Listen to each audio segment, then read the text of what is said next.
At least 1 million people have lost their jobs during the past 2 weeks in Europe, according to data from the European Trade Union Confederation.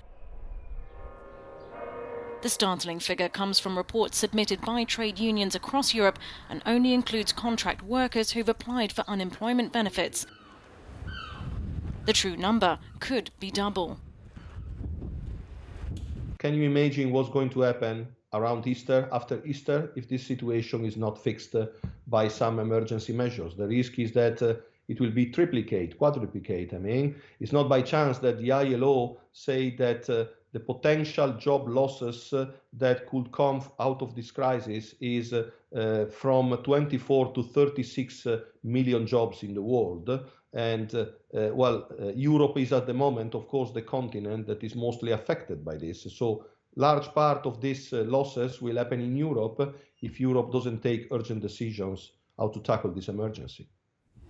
EU finance ministers have been given 2 weeks to come up with a solution, but by that time thousands more could lose their jobs. Trade unions are calling on the EU to save jobs with income replacement systems.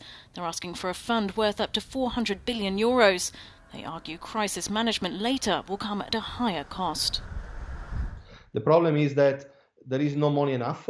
So the only way, to make sure that the systems that exist can cope with this emergency and similar systems can be established in the countries that don't have them, is that the European Union raises the money to finance an European system for reinsurance.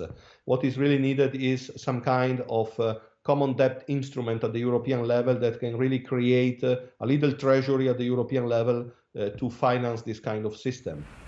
The EU has announced they will allow member states to use the already existing funds worth €37 billion, but the EU's Commissioner for Economy agrees that this might just be the first step. For sure, for a recovery plan that we strongly need, this is not sufficient. So we need to identify targets and ways to finance these targets of a general European recovery plan for the months that we have had.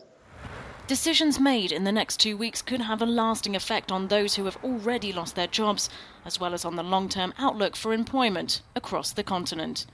Joanna Gill, Euronews.